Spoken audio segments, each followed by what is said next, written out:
capítulo 23.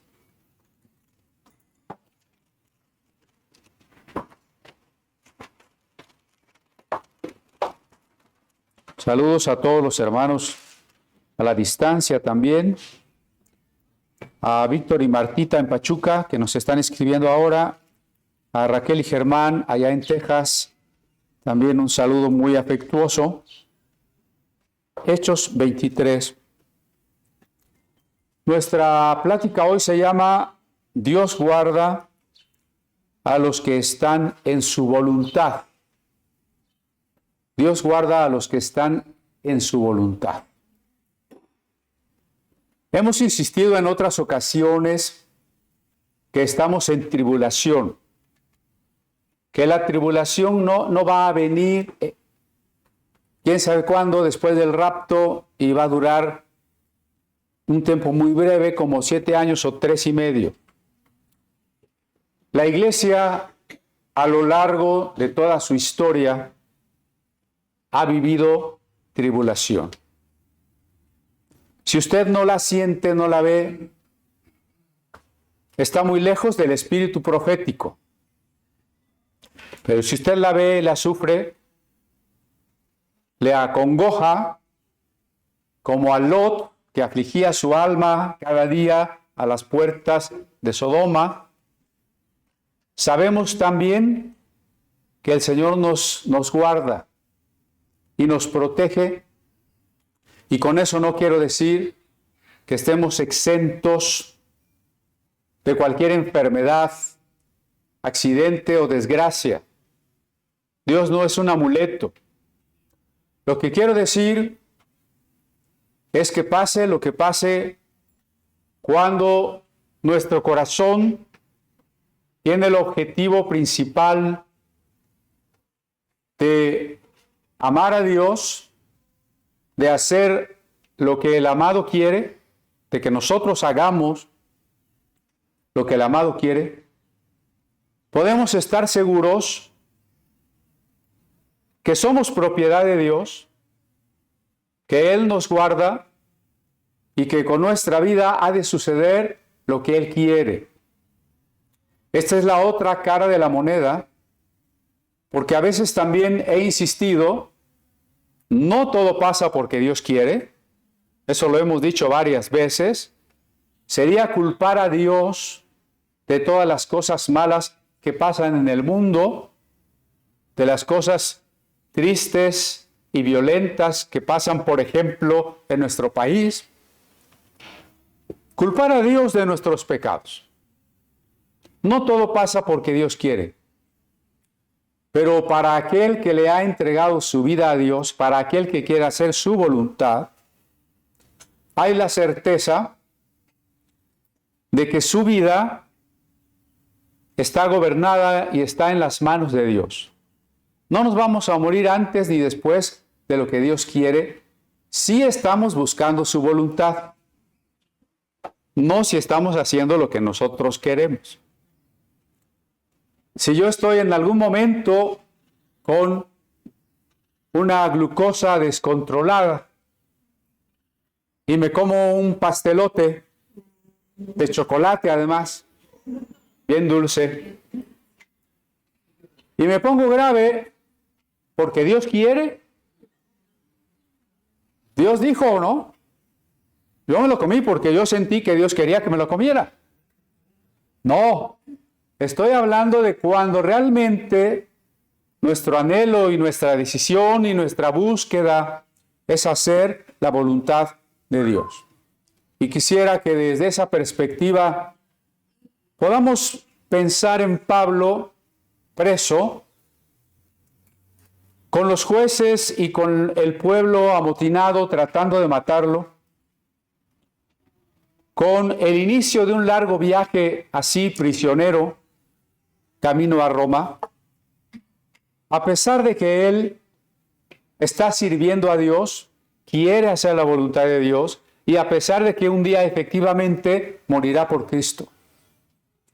Y sin embargo, todo lo que está sucediendo, en la medida en que Pablo está dispuesto a hacer la voluntad de Dios, queda bajo la permisión y el control de Dios. Y Pablo no va a morir antes de lo que Dios quiera. Como dijo Jesús cuando lo querían matar, mi hora aún no ha llegado. La hora de ustedes siempre está presta. Se refería a aquellos que no se han reconciliado con Dios y que no se han rendido prontamente a Dios. Si yo no le he entregado mi vida a Dios, nada impediría que en esta ley de probabilidades, al atravesar la calle, me atropelle un carro. Pero si mi vida es de Dios, si mi anhelo es hacer la voluntad de Dios, no me va a atropellar el carro cuando Dios no quiera que me atropelle el carro. No sé si me explico. ¿Sí? Me puede atropellar si yo no pertenezco a Dios. Y no porque Dios lo mande, no porque Dios me esté castigando. Dios no es un padre de ese tipo que dice, ay, hijo, me hiciste enojar, te voy a atropellar. Ni nosotros hacemos eso, ¿no? Menos Dios. Pero más bien, no puede pasarme algo que ponga fin a mi vida cuando se la he rendido plenamente a Dios, más que en el tiempo de Dios. ¿No nos da esperanza eso? Seguridad, alegría, deseos de darle nuestra vida, de mirar la importancia de pertenecerle por completo. Vamos a leer en el verso 15 de Hechos 23. Ahora pues, vosotros con el concilio, requerid al tribuno que le traiga mañana ante vosotros, como que queréis indagar alguna cosa más cierta acerca de él, y nosotros estaremos listos para matarle antes que llegue. Son unos partidarios judíos afines al grupo saduceo que, como ya vimos, han hecho un voto de no comer hasta que no hayan matado a Pablo. ¿Recuerdan?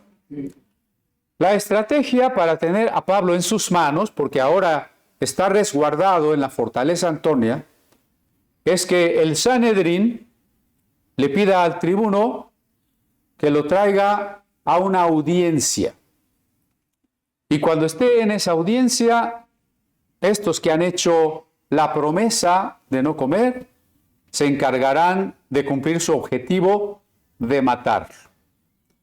Aquí me llaman la atención varias cosas. Primera, además del hecho de que no lo pudieron matar.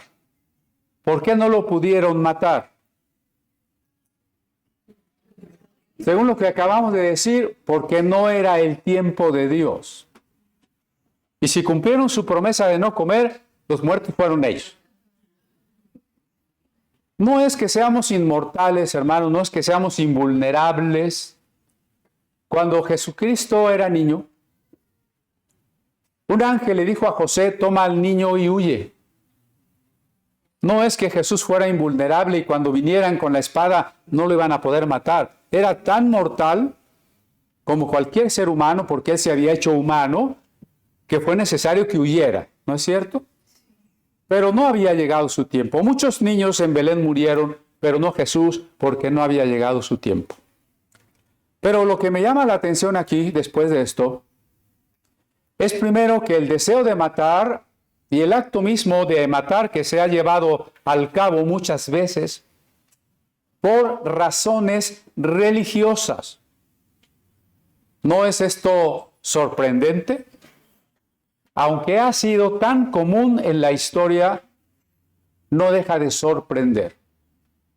No supondríamos que desde el terreno religioso la tolerancia, la paciencia, incluso el amor, impediría que nos matemos unos a otros por motivos de doctrina, de religión.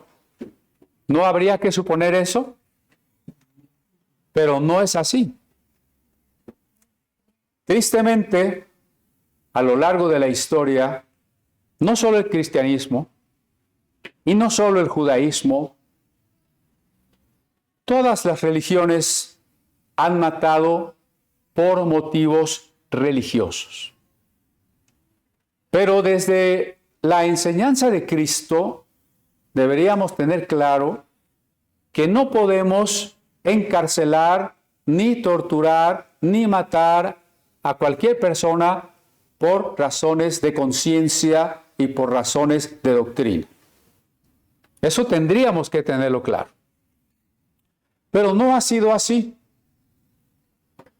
Esto que hicieron aquí los judíos piadosos, los judíos celosos de la ley, sus ancianos dirigentes en el Sanedrín, ellos son los que quieren matar a un hombre por cuestiones doctrinales. Y si nosotros decimos, increíble, esos judíos, y los señalamos, hay que recordar que lo mismo hizo el tribunal del Santo Oficio.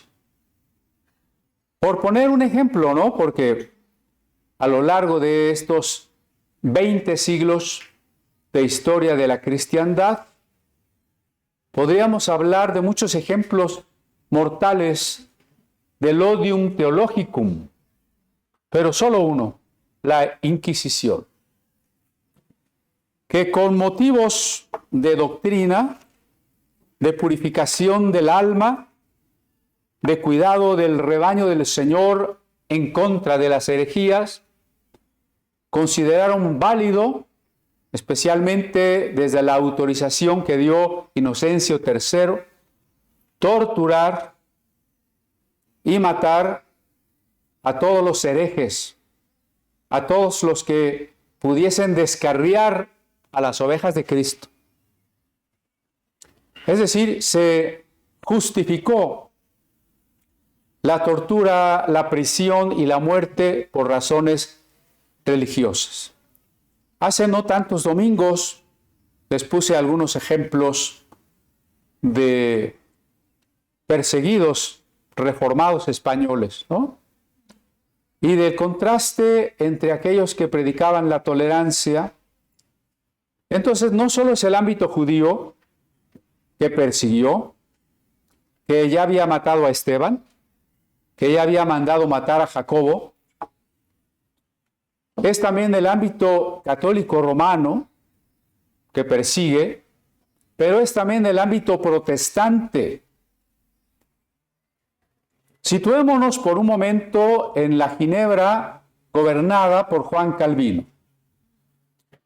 Y para que no digan que estoy calumniando, por ahí alguna vez hablé de la persecución que Casiodoro de Reina, el traductor de nuestra Biblia, sufrió por parte de católicos y también por parte de calvinistas.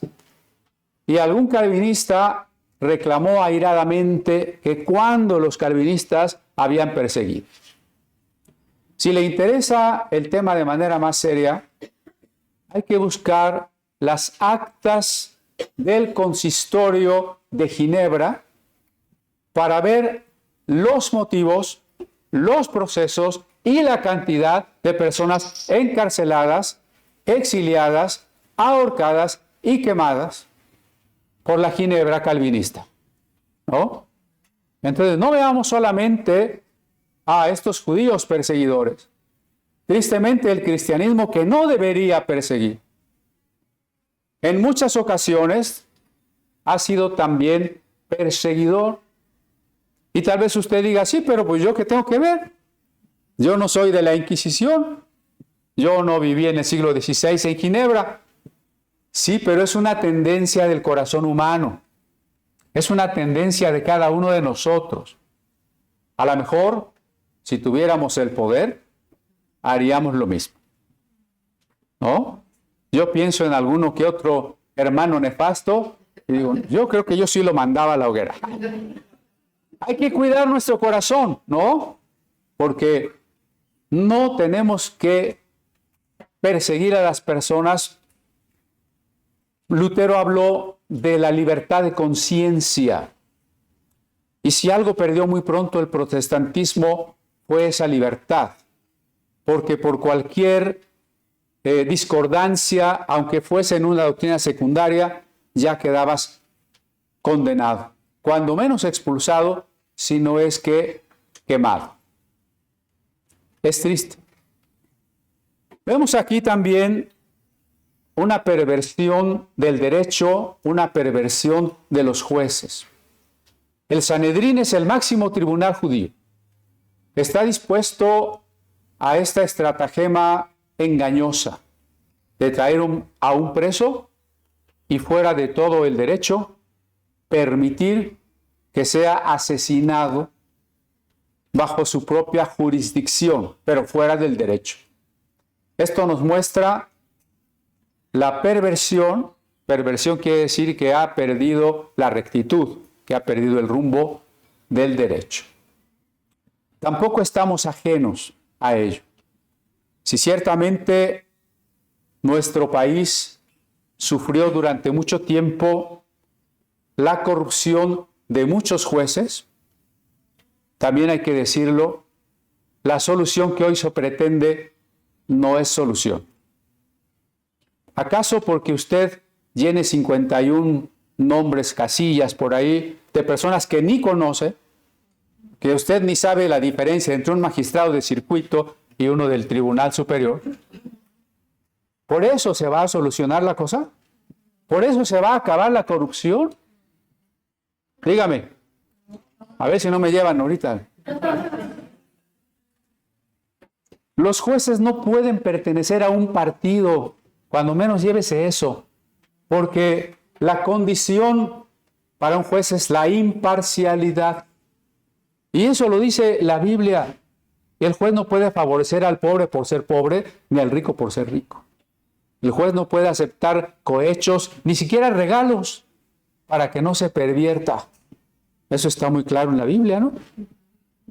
Y entonces, si de antemano vamos a tener una buena cantidad de jueces elegidos, con sospechosas relaciones y con identidades partidistas, no podemos confiar en la imparcialidad. Vamos a sufrir mucho más que antes. Hay que decir eso porque los cristianos, a pesar de que no podemos y no debemos tomar una postura en favor o en contra de un partido, tampoco somos ingenuos. No sé si esto me queda o nos queda claro. Ya lo he dicho en otras ocasiones. ¿Por qué no tomamos postura a favor de un partido o de una persona o de un político o de un líder? Porque somos pecadores todos y el líder y el partido nos van a fallar en algún momento. No podemos comprometer nuestro cristianismo con algo, cualquier cosa que no sea Cristo, ¿no? Pero tampoco al revés. Tampoco caemos en este maniqueísmo de satanizar y estar en contra totalmente de lo que nos parece distinto. Más bien nosotros tenemos que tener los ojos abiertos y estar muy atentos a qué es justo y qué es injusto. Y así lo he dicho en otras ocasiones. Estamos en favor de lo justo, venga de donde venga. Así venga de quien más mal me cae. Si es justo, es justo. Y si es injusto, hay que denunciarlo y hay que oponerse, venga de donde venga. Así sea mi hijo o mi familiar o mi papá o mi mamá. Esa es la postura cristiana. No podemos estar de acuerdo ni permitir la perversión del derecho. Es lo que Pablo está sufriendo aquí. Por eso, en el verso 16, dice, mas el hijo de la hermana de Pablo, es la primera vez que se habla de la hermana de Pablo, no sabemos ni cómo se llama.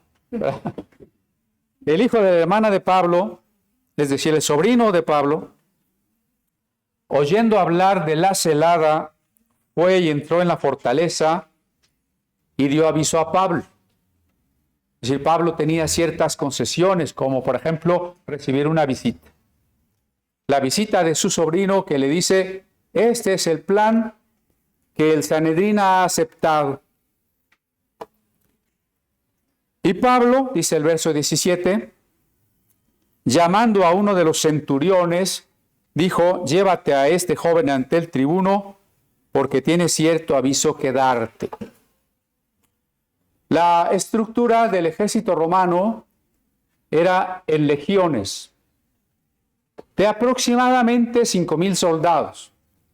Las legiones se dividían en cohortes y las cohortes en centurias, aunque las centurias no eran exactamente de 100. A veces centurión era más un cargo que un literalismo de tener 100 soldados.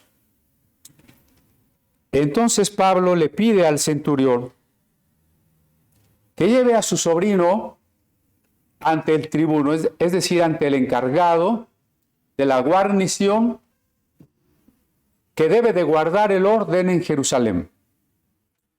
A pesar de la crueldad que tiene que haber significado la conquista romana de muchos pueblos, hay que reconocer también que los romanos estaban muy avanzados en el derecho y que en muchísimos casos procuraban cumplirlo, especialmente quienes tenían la ciudadanía romana o responsabilidades como autoridades. El derecho romano fue tan avanzado que hoy sigue siendo la base de muchísimas de las constituciones en el mundo. Si alguien va a estudiar derecho en México, lo primero que tiene que estudiar es derecho romano, ¿no? Si no, no le va a entender al derecho mexicano. Curioso, ¿no? El verso 18. Él entonces tomándole, el centurión, tomando al sobrino, le llevó al tribuno y dijo: el preso Pablo me llamó y me rogó que trajese ante ti a este joven que tiene algo que hablarte. Noten la actitud de Pablo, de acuerdo con el centurión. Pablo le rogó. El que sirve a Dios debe tener siempre una actitud humilde, afable, no de soberbia, no de soberbia. Hay pecados escandalosos por los que los pastores puedan llegar a ser señalados. Sin embargo, hay otros que pareciera que la gente tolera. Conozco muchísimos ministros soberbios y pareciera que nadie tiene problema con eso. Alguna vez en la Secretaría de Gobernación dijeron: sí, el pastor fulano, bueno, qué soberbio, porque llegaba casi como si los incrédulos de gobernación tuvieran que reconocer que él era el siervo de Dios, ¿no? Pablo le rogó al centurión. El tribuno, tomándole de la mano y retirándose aparte, le preguntó: ¿qué es lo que tienes que decirme? Él le dijo, este era tal vez un jovencito, ¿no? Por la manera del relato no se lo imagina como un adolescente, como los que se fueron ahorita a su clase. ¿Cuántos años tienes, Raciel? Ok. ¿Por qué se habrá enterado este jovencito así como no queriendo y alcanzó a escuchar? ¿Por qué le habrán permitido tener a Pablo una visita? ¿Por qué el centurión estuvo dispuesto a concederle a Pablo que este jovencito hablara con el tribuno? ¿Qué hay detrás de todo esto?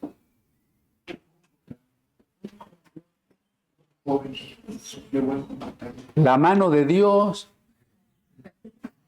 La mano de Dios.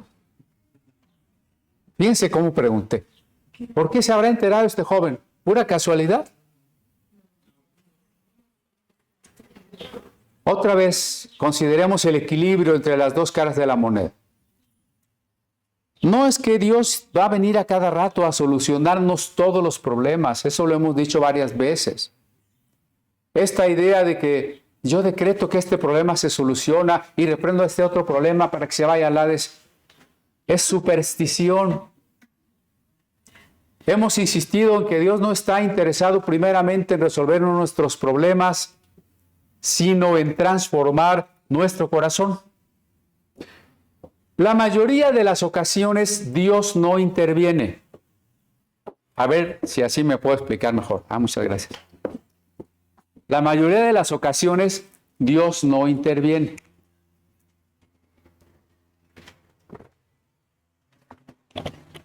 Cada vez que tiene un problema, rapidito se le resuelve. Cada vez que necesita dinero, rapidito le llega de algún lado. Bueno, cada vez que le duele la cabeza, ora y ya se desaparece el dolor de cabeza. No. La mayoría de las veces Dios no interviene. Ya alguien me está viendo así como, qué incrédulo pastor. La mayoría de las veces Dios no interviene. Deja que nosotros aprendamos, que soportemos, que resolvamos, que usemos sabiduría, que tomemos decisiones, ¿no? De eso nos hablaba Samuel hace rato. Pero hay ocasiones en que sí interviene. Y podemos decir, gloria a Dios, aunque no estamos acostumbrados a gritar. ¿No? Hay veces que Dios sí interviene. ¿Cuándo interviene Dios y cuándo no? No lo sé, no me lo pregunte. Porque eso es decisión de Él. ¿No? Siendo demasiado temerario, demasiado atrevido, solo por poner un ejemplo. Dios no interviene el 95% de las veces y el 5% sí. Es una suposición, un ejemplo muy aproximado, ¿no? Siempre debemos estar listos y saber que si Dios lo desea, vamos a ver su mano. Pero también tenemos que estar listos para pasar la prueba y aprender a tomar decisiones. Lo dijeron aquellos amigos del profeta Daniel. ¿Saben a quién me refiero?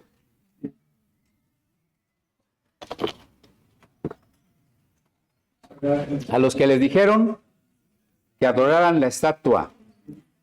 ¿Cuál era el castigo por no adorar la estatua? Ser lanzados a un horno ardiente, ¿no?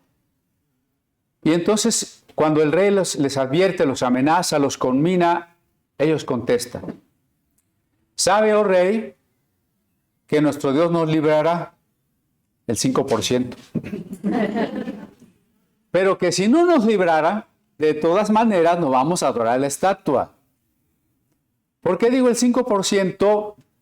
Porque si pudiésemos tener una lista de los miles o millones de mártires cristianos, la cantidad de los que se salvaron milagrosamente es menor que las que tuvieron que morir por Cristo, ¿no? Entonces, Dios interviene, sí interviene. Siempre no. Para todo no. ¿Acaso Dios intervino para que a Pablo no lo golpearan? ¿Se acuerdan que ya lo habían golpeado? ¿Intervino para que no lo tomaran preso? ¿Intervino para que no lo acusaran falsamente? Nada de eso.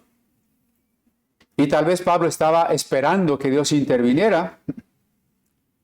¿Cuándo va a intervenir Dios? ¿En qué momento del problema va a intervenir Dios? Pues no sabe. No sabemos. Pero tenemos la confianza en aquello que empezamos diciendo. Dios guarda a los que están en su voluntad. No, Dios no deja de intervenir porque ya se le olvidó. No se preocupe usted por eso. Ay, Señor, ¿cuándo? No, a Dios no se le ha olvidado.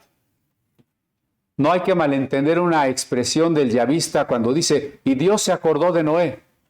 Así como que, Noé, lo dejé en el agua. Ya estar todo arrugadito, ¿no? No, lo que quiere decir es que Dios decidió intervenir, precisamente eso es lo que quiere decir. En su sabiduría, en su soberanía, Dios sabe y decide cuándo intervenir. Nosotros estamos listos para que intervenga o no intervenga, queremos su voluntad. Y nuestra fe se mantiene incólume, es decir, firme. ¿Oh? Siguiente verso. El jovencito le dice en el verso 20, los judíos han convenido en rogarte que mañana lleves a Pablo ante el concilio, como que van a inquirir alguna cosa más cierta acerca de él. Pero tú no les creas, porque más de 40 hombres de ellos le acechan. Acuérdense que ciertas cantidades, ciertos números son simbólicos, los cuales se han juramentado bajo maldición a no comer ni beber hasta que le hayan dado muerte, y ahora están listos esperando tu promesa. El tribuno ya dijo que sí, lo tiene que volver a presentar, entonces vamos a pedir que lo presente, y nosotros sentados en las sillas de los jueces, porque el Sanedrín se reunía como en tres filas concéntricas, es decir, en un círculo. En la primera silla se sentaban los ancianos principales, detrás sus discípulos, y detrás los discípulos de los discípulos. Porque, como lo vemos en el libro de Job, los jóvenes no hablaban hasta que los ancianos habían hablado. Esto es bueno para nuestra época, ¿no? Donde ya los jóvenes ni siquiera tienen idea de que hay que respetar a los mayores. No es que no lo quieran hacer, es que ya ni lo saben, ¿no? Pero a veces también pasa en la iglesia, el que menos sabe ya le quiere estar enseñando al que sabe y imponiéndole su opinión, ¿no? O no falta en una reunión de pastores donde el que no es pastor quiere acaparar la palabra. No, hay que tener cuidado. Pero bueno, dice, mientras están ahí ellos en su calidad de jueces, los otros van a interrumpir, van a entrar como en un motín y lo van a matar. Y entonces los jueces van a decir, no estuvo en nuestras manos, no lo pudimos evitar, y para todos, asunto resuelto, ¿no? Bueno, entonces, verso 22, el tribuno despidió al joven, mandándole que a nadie dijese que se le había dado aviso de esto. Es un soldado prudente. No vas a decir nuestros planes, no vas a decir que ya sabemos lo que sabemos. 23. Y llamando a 2 centuriones, mandó que preparasen para la hora tercera de la noche 200 soldados, 70 jinetes y 200 lanceros, para que fuesen hasta Cesarea. Es decir, trae el tribuno aproximadamente una cohorte acompañada de caballos, para que salgan a las 9 de la noche. Es la hora tercera de la noche, para nosotros son las 9 de la noche. Usted dirá, pues es muy temprano. Sí, porque usted se pone a ver la tele. Pero en aquel tiempo que no había electricidad y que la gente se paraba a las 3, 4 de la mañana, las 9 era muy tarde. Ya todo el mundo estaba dormido, ¿no? ¿Le ha tocado ir a un pueblo donde a las 8 ya no hay ni dónde cenar? ¿Sí? Bueno, pues peor. A las 9 va a salir la comitiva, ¿no? Hacia el puerto de Cesarea, que está a más de 60 kilómetros. Y que preparasen cabalgaduras en que poniendo a Pablo le llevasen en salvo a Félix, el gobernador. Otra condescendencia o amabilidad hacia Pablo es darle un caballo. Vean que aún en la prueba, Dios a veces nos ayuda aminorando esa prueba. ¿No le ha sucedido? A veces en una enfermedad, en un accidente, a pesar de que Dios no nos evitó la prueba, nos provee de muchas cosas que ayudan en medio de la prueba. Y aunque he dicho que vivimos en tribulación, hay que reconocer también con gratitud que al menos el hecho de que estemos aquí es que todavía no nos ha tocado la peor parte de esta tribulación, que a mucha gente ya le tocó, ¿no? A mucha gente ya le tocó. Bueno, sigo. Y escribió una carta en estos términos. O sea, el tribuno Lisias escribe una carta al gobernador de toda la región de Galilea, Samaria, Judea, que se llama Félix. Claudio Lisias al excelentísimo gobernador Félix. Salud. A este hombre, aprehendido por los judíos y que iban ellos a matar, lo libré yo acudiendo con la tropa, habiendo sabido que era ciudadano romano. ¿Es exacta la relación que hace el tribuno? No, ya está un poquito tramposa, ¿no? Yo lo salvé porque sabía que era ciudadano romano. No lo sabía. Lo salvó porque había un tumulto. Y lo iban a golpear cuando Pablo reclamó y dijo, soy ciudadano romano. ¿Verdad que no fue como él dice? Bueno, es un político. Es un político, ¿no? Y queriendo saber la causa por qué le acusaban, le llevé al concilio de ellos, es decir, al Sanedrín.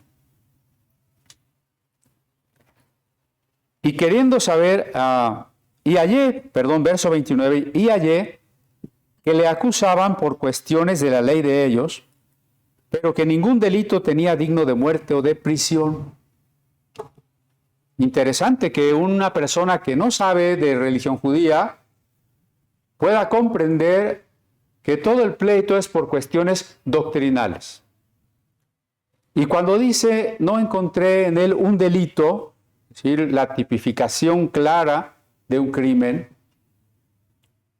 que mereciera cárcel o ejecución, no tiene un delito así. Dije hace rato que por cuestiones doctrinales y de conciencia, ¿por qué digo de conciencia? Insisto en el principio de libre examen. ¿Qué quiere decir el principio de libre examen? A veces yo voy a alguna iglesia y pregunto, ¿ustedes son? ¿Qué son? Tal vez evangélicos. ¿Y qué es? ¿Qué es eso? Bueno, una de las características o principios tiene que ser el libre examen. ¿Qué significa eso? Que cada quien lea la Biblia y la entienda como quiera. No, eso sería absurdo. Nunca nadie ha dicho semejante cosa. Por si alguien acusa, no significa eso. El libre examen significa que yo no estoy obligado a creer ni a practicar nada que yo no encuentre claramente en la Biblia. El día jueves me tocó dar una clase a unos 50 pastores de un movimiento y yo les decía esto, cualquier cosa que no encontremos en la Biblia, no tenemos que aceptarla, no tenemos que creerla, no tenemos que practicarla. Y yo creo que a algunos les empezó a inquietar positivamente porque alguien preguntó. Bueno, pero en la iglesia en la que yo estaba, salíamos a la medianoche a darle 7 vueltas a la colonia y echar sal por las esquinas. Entonces eso no lo tenemos que hacer. Digo, ¿está en la Biblia? Lo hizo Jesucristo, lo hicieron los apóstoles. Le dijo Pablo a Timoteo, a Silas, vénganse, tráiganse la sal, porque vamos a andar echando sal. ¿Verdad que no? Entonces, por cuestiones de conciencia, por eso digo, si alguien entiende distinto algún pasaje, seguimos siendo hermanos, estamos en paz, hay libertad. Pero decir que nadie debe ser juzgado y sobre todo castigado por cuestiones doctrinales no implica que nadie deba ser castigado por crímenes. Eso es otra cosa. No es que Dios es amor y eso significa que los malos, pues, bueno, pobrecitos malos, ¿no? Hay que sigan haciendo lo malo. ¿Eso significa que Dios es amor? Si un juez es cristiano Yo no sé si vaya a ganar algún juez cristiano esta ocasión, pero si un juez es cristiano y ya le traen a una persona. Oiga, juez, mató 5 mujeres. Sí, pero Dios lo perdona todo, déjenlo que se vaya a su casa. ¿Actuaría correctamente? ¿Cuál es la tarea, dice Romanos 13, del que lleva la espada, del ministro de justicia? ¿Cuál es la tarea? Castigar al que hace lo malo. La función del Estado para brindarnos la seguridad a los ciudadanos es castigar al que hace lo malo, ¿no? Pero el tribuno dice, Pablo no ha hecho nada digno de castigo. Y el verso 30, pero al ser avisado de acechanzas que los judíos habían tendido contra este hombre, al punto que le he enviado a ti, intimando también a los acusadores que traten delante de ti lo que tengan contra él, pásalo bien. Obviamente que a los acusadores, Lisias se los debe haber dicho al otro día o hasta el tercer día. No, Pablo ya no está aquí. Vayan allá con el gobernador. No se los puedo decir ese día porque lo está llevando en secreto, ¿no? ¿Sí están de acuerdo conmigo? Ahí acaba la carta.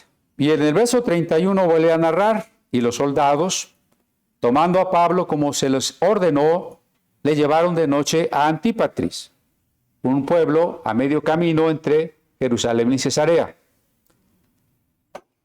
Y al día siguiente, dejando a los jinetes que fuesen con él, volvieron a la fortaleza. A ver si nos podemos imaginar. Jerusalén está más cerca del Mar Muerto. Y Cesarea está en el Mediterráneo. ¿Sí tienen su mapa en la cabeza? ¿Sí? A la mitad del camino está Antípatris. Es la parte más peligrosa, esa mitad del camino. De ahí en adelante, los jinetes se regresan y los demás los soldados de infantería continúan con Pablo.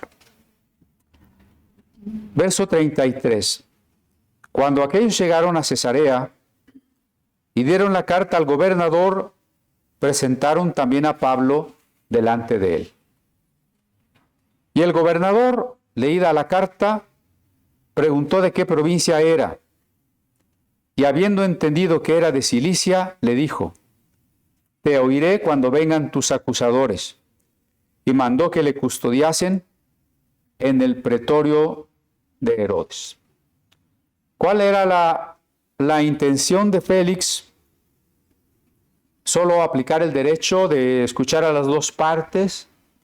¿O probablemente ante la respuesta de que Pablo es de Cilicia, ve la oportunidad de un buen negocio, de sacar dinero a partir de este juicio? ¿Qué es lo más probable, no? ¿O ustedes qué opinan? El pretorio de Herodes es un palacio que construyó Herodes el Grande. Recuerdan que Herodes gobernó cuando César era emperador. Y entonces reconstruyó este puerto y le llamó en honor del César Cesarea. Y lo hermoseó y le puso muchas, diríamos, estructuras. Y entre ellos un palacio que en este momento era el lugar donde residía el magistrado romano más importante. Por eso se llama el pretorio. Esta labor de Herodes para construir este palacio se tardó 12 años. 12 años en ser construido. En el capítulo 24, la Biblia no estaba dividida en capítulos, así que no me vean con cara de ya se acabó el capítulo. No, porque hay que unir, ¿no?, lo que sigue. 5 días después, descendió el sumo sacerdote Ananías con algunos de los ancianos y un cierto orador llamado Tértulo, y comparecieron ante el gobernador contra Pablo. Recuerden que de este Ananías ya habíamos hablado. 5 días después se presenta. Han contratado un abogado probablemente latino, no judío. Lo importante de este abogado, conforme a la tradición grecorromana, es que sea un sofista. ¿Qué es eso de sofista? Un sofista es alguien que enseña a hablar bonito y que garantiza convencer a los oyentes o persuadir a los oyentes. El sofista se ha propuesto hablar con tal vehemencia, con tal apelación a los sentimientos, que pueda convencer de cualquier cosa a los oyentes. Voy a poner un ejemplo extremo. El sofista diría, es de día, pero yo soy tan hábil en convencer que te puedo convencer que ahorita es de noche. ¿No? De este tipo de maestros, oradores, había muchos en Atenas, donde Pablo había visitado. Estoy hablando de mucho tiempo antes, pero uno de estos maestros que afirmaba que puede convencer de cualquier cosa, tuvo una vez la burla de un alumno que le dijo, bueno, pero pues entonces, ya que me enseñaste, no te voy a pagar. ¿Por qué no me vas a pagar? Porque si aprendí, te tengo que convencer de no pagarte. Y si no te convenzo de no pagarte, es que no aprendí. Entonces, no te puedo pagar porque no aprendí, ¿verdad? Ese es el problema de la sofística, que no se preocupa por la verdad. La sofística no se preocupa por demostrar la verdad, sino por convencer de lo que sea. Uno de los principales sofistas se llamó Protágoras.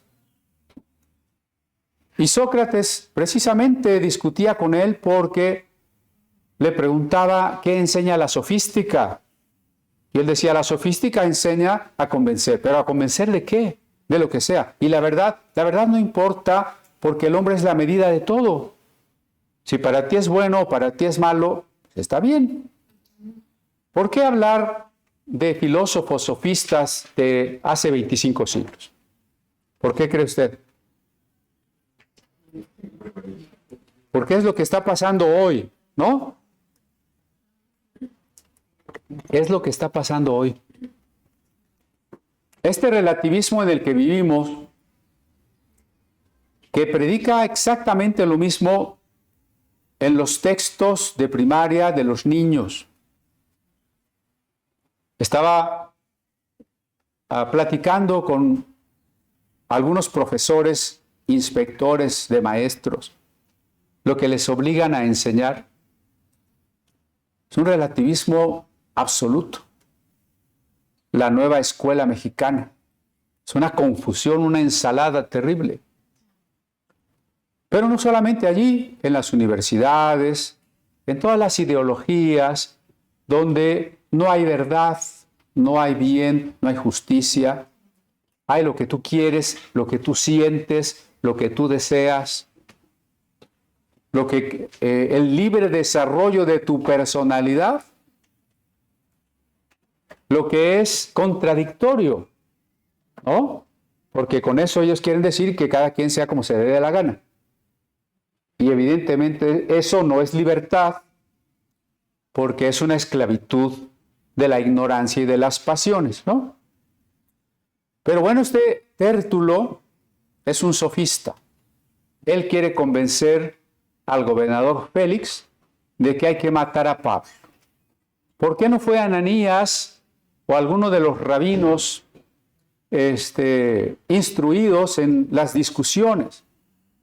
Ellos querían garantizar a alguien que hable perfectamente el griego, si es necesario el latín, y que maneje bien el derecho romano, pero sobre todo que garantice que Félix va a poder ser convencido. Por eso, cuando este fue llamado, o sea, Pablo, llaman a Pablo, entonces Tértulo comenzó a acusarle, diciendo, como debido a ti gozamos de gran paz, y muchas cosas son bien gobernadas en el pueblo por tu prudencia, está pronunciando lisonjas a un gobernante, y aunque en términos de la oratoria, a una introducción amable, que se le llama la captatio benevolentia, quiero captar el favor de los oyentes, pero este le exagera, ¿no? Este le exagera, pero además le exagera porque Félix no había traído la paz a la región que él gobernaba. En realidad había cometido muchos asesinatos, incluso por medio de los sicarios de los que ya hemos hablado, mandó a asesinar al sumo sacerdote Jonatán. Jonatán, que le había pedido a César que enviara a Félix como gobernador. Y luego el propio Félix traiciona y manda matar a aquel que pidió que él mismo viniera a gobernar, ¿no? Pues traicionó a un amigo, lo mató. Y como digo, mató a mucha gente. De esto nos da testimonio Flavio Josefo en su libro Antigüedades de los Judíos. El punto es que, miren, tan mal gobernante era Félix, que poquitos años después, o casi al otro año, los judíos fueron a visitar a Nerón, que en ese entonces ya era emperador, para acusar a Félix de todos los crímenes que cometía. Si tenemos claro esto, pues ese Tértulo realmente, pues sí era un sofista, ¿no? Ya voy a acabar, ¿eh?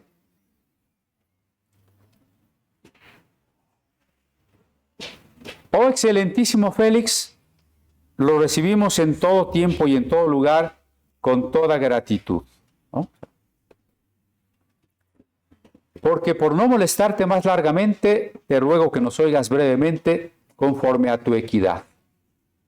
Toda la idea es tocar primero las emociones, el orgullo, el deseo de admiración del gobernante, para predisponerlo a que falle en contra de Pablo, ¿no? Voy a terminar aquí para no cansarlos, no alargarme. Que nosotros tengamos mucho cuidado, no solo de nuestros argumentos, de nuestras posturas en las discusiones, sino también de discernir en los otros cuando su argumento es nada más emotivo, persuasivo, incluso lisonjero, pero no verdadero. El gran problema de nuestra época es que se ha negado a la verdad, se ha negado a la razón. Podría decir que la mayor parte de los discursos que oigamos, discurso en sentido amplio, todo lo que oigamos en los comerciales para vendernos algo, en la propaganda, en los estilos de vida, en la manera de pensar de la gente, en las ideologías, en las posturas políticas, hoy no tiene nada que ver con la verdad. Y nosotros, como Pablo, debemos ser personas con un criterio suficiente para no ser arrastrados. Varios domingos he hablado de no ser la masa, ¿no? De no dejarnos arrastrar. Pero hay que tener siempre presente eso. Haga de cuenta que toda la masa va caminando así pues indistinta para un rumbo, y como si usted pudiese ponerse a un ladito y observar y tener la fuerza y el criterio suficiente para decir, yo no voy para allá. Es más, para donde van todos, yo no voy. Como que es más probable que el cristiano tenga que decir eso, ¿no? El mundo ama a Cristo, ama a los cristianos. Entonces, ¿para donde todos van es para donde tenemos que ir los cristianos? Por supuesto que no. El mero hecho de ser cristiano tiene que ponernos sobre aviso en este punto. No nos interesa los argumentos persuasivos, los que motivan los sentimientos, los que exacerban las emociones, los que nos despiertan impulsos, deseos o que nos hacen pensar que estamos bien porque están de acuerdo con nosotros. Nada de eso. Hay que buscar la verdad. Si comenzamos diciendo que Dios guarda a los que están en su voluntad, el que está en la voluntad de Dios es el que ama conocer su voluntad por sobre todas las cosas, ¿no? Recuerden que la voluntad de Dios que nos revela el Espíritu Santo se escucha suavemente porque el Espíritu Santo murmura como una paloma. Mientras que mis pasiones, mis deseos, mis pensamientos y los que el mundo me da son una gritería. Y en medio de la gritería no se escucha la voz del Espíritu Santo. A menos que queramos dejar de oír a todas esas voces, empezando por la nuestra, para oír solo la de Dios, ¿no? Y en esa misma actitud es buscar la verdad. No me interesa lo que no sea la verdad, porque solo la verdad puede ser la voluntad de Dios. Empezamos con la frase, Dios guarda a los que buscan, a los que están en su voluntad. Cerremos con esta otra frase, solo la verdad puede ser la voluntad de Dios. Amén.